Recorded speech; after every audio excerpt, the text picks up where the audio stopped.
Hello, John Talley here with Partzilla.com. Today I'm going to walk you through the process to replace and then adjust the parking brake pads on our 2016 Yamaha YXZ1000R. It's not that tough to do. Let's step over to the table, look at the pads, and then we can jump into this project. So with that one part number, you're going to receive a pair of brake pads, and that's really the only parts that you're going to need for this particular application. Another cool feature that they share with both the front and the rear pads is that they give you a wear indicator.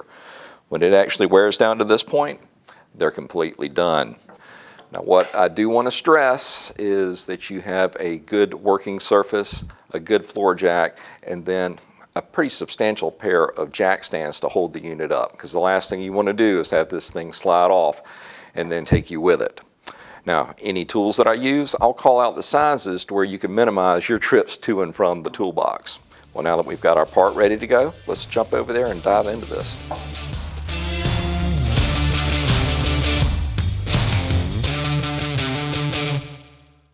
So guys, this is where we're heading. We're going to be replacing those pads tucked way down in the middle. But before we start here, let's go up and we need to remove that right side panel on the center console, because we need to put some slack into the actual brake arm to where the cable will be slack enough to where we can get it removed. So here's where we're going to end up, but we need to start up there.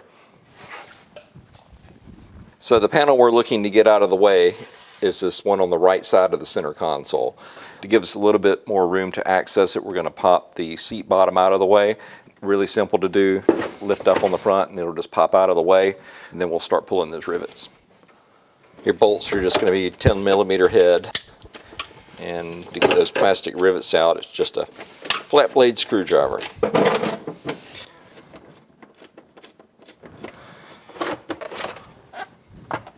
Couple of plastic rivets that I was talking about up top. Now, do you have to lift up the machine and pull the rear wheels to get to the parking brake pads? No, you don't in this particular case, but this will make it easier for you to see what I'm doing. Plus, I'm doing a lot of other work to this machine. Now, I know this may look a little daunting just to get to an adjustment, but actually it's a very few bolts that remove these larger sections that makes it really easy to work on. Now this particular unit has a sound system in it, so we actually have to remove it before we can get this upper section out of the way and then get to those last two rivets that are hidden up under there. Now to remove this, there are 4 7mm bolts that you'll be able to see that actually protrude through where this little box is, and that's sandwiching in the radio/amplifier. It'll make a little bit more sense once I actually get it apart. And no, they don't give you a lot of room to work here. So let's see if that lifts out now. There we go. Well, I'm laughing at this, guys, because these are the studs that protrude through where I was removing those 7mm nuts. But see something missing on the other side? What did I remove the other 2 from? I don't have an answer for that right now. But at any rate, this is out, so now we can continue. All of that to get to these last 2 rivets, of which there's only one installed.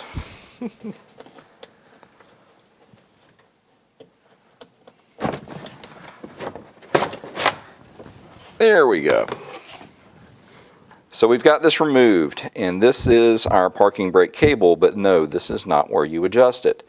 It is actually tucked up under here.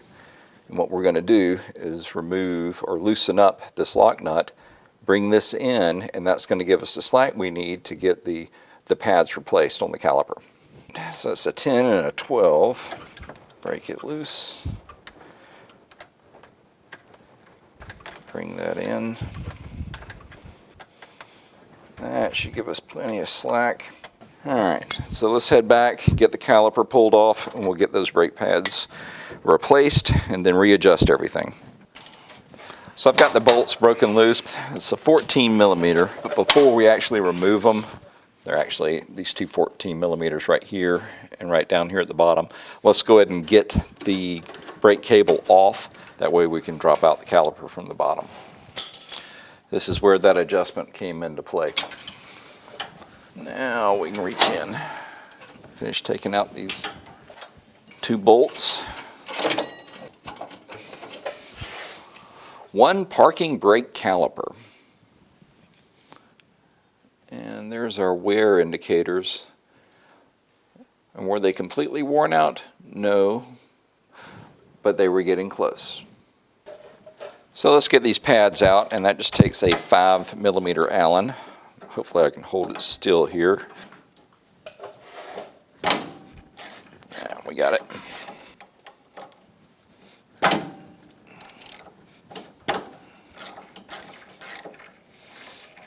Looks like they had red Loctite on here. So I'm betting they want us to put it back with red Loctite. We will go over to the wire brush and clean that up a little bit. There's a spring down here at the bottom. It keeps pressure on the bottom of the brake pads. It's encrusted a little bit. How about we clean that up to where it can actually do what it was designed to do. Has a fair amount of mud crammed in it. There. So let's get these pins cleaned up, then we're going to reinstall the pads and see if there's right about 5mm of clearance in between the 2 pads, and if there is, we don't have to worry with readjusting the actual width on the caliper. I'm betting it's probably going to be fine, but we're still going to check it before we put it together. Otherwise, it's going to drag and prematurely wear out our brand new pads. Let's get our new pads dropped in. You can just lay the pads in like this, push down just a little bit on them to put a little tension on the springs, then the pins will just push right through.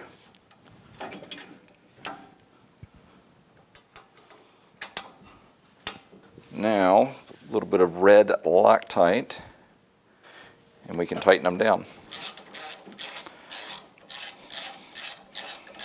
Let's take a peek at the gap in between the 2 pads. Make sure it's around 5mm. That looks really close to 5 to me. Tell you how we'll do this. We'll push in on the screwdriver. We'll push it in until it stops. We're going to mark it with a mark saw, grab a set of calipers, and then measure and see what that is. So here's our mark, and we want to measure the thickness right on the inside of that mark. 5.4mm, which is roughly a 1/2 wider than we want. Now, is a 1/2 really worth redoing this? No, but if yours is further out, 1.5, 2mm, but then it has to be adjusted, and the purpose of this is for me to show you how to do so. So let me go grab a couple of other tools, and I'll show you how to adjust that in just a bit. Let's go ahead and remove that spring so we can get it out of the way temporarily.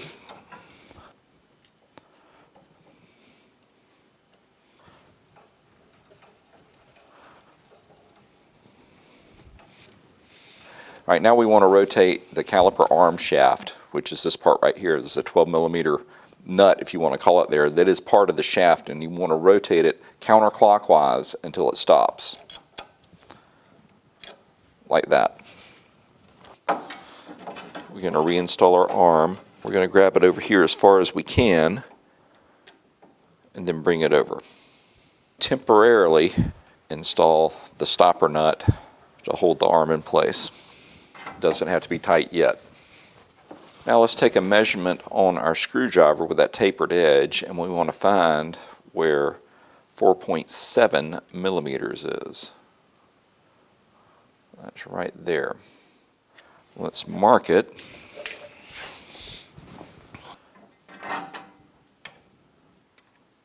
Now we want to bring in the pads, turning this by hand until they make contact at that point on the screwdriver. So you can see what I'm doing. I'm putting the pads right here. This is where they were, and this is where we're going to bring them into. So we want to put it at that depth, and we're going to adjust this in until it makes contact. Right there. Now at that point, I'm going to go ahead and tighten this outer nut.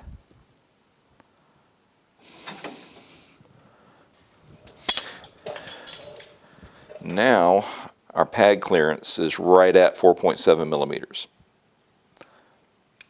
So that should be enough to get around our disc, and that'll engage it. Now at this point we can reinstall our spring, remount the caliper, reconnect the cable, then we can go up front and then set it at the correct tension. Now we're going to tighten down the caliper mounting bracket bolts. They're just 14 millimeters. We're just going to snug these down to begin with, and then we're going to break out the torque wrench and take them to 29 foot-pounds. Let's go ahead and bring our cable around and get it reinstalled. Alright guys, we are almost done. All we need to do now is just do this adjustment to where there's just one click before it engages. And right now it's 4 or 5. So let's lean in and let's start bringing this adjustment back until we hit that magic one click before it engages. Let's see where that's got us. Still too much.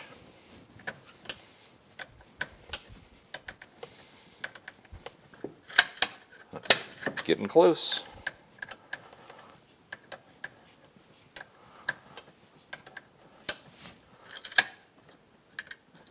Guess what, guys? There it is. So we've got it set.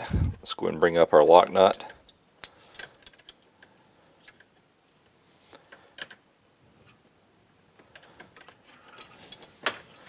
Check it one more time. That's it. I mean, I can pull it up further and hit the next, but I had to put a lot of tension on it.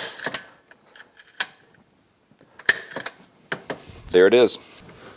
All right, guys, well, there you go. I know it's a bit of work to really get this in and adjusted right, and you could have just thrown in the pads, but guess what? Mine's going to work like it's supposed to. At this point, you can go ahead and reinstall your plastics, and then you're good to go. Me, I'm going to leave them off because there's still several more projects that we're going to be doing to this one that require that center console to be pulled out of the way. Well, listen, if you want to see all that happen, why don't you go ahead and hit that subscribe button. That way you'll be notified when we actually finish up those videos and post them live. And hey, you got any questions or comments, leave them in the section below, and I'll do my best to answer them. We just want to say thank you for shopping here with us at Partzilla, and we will see you in the next video. Y'all have a great day.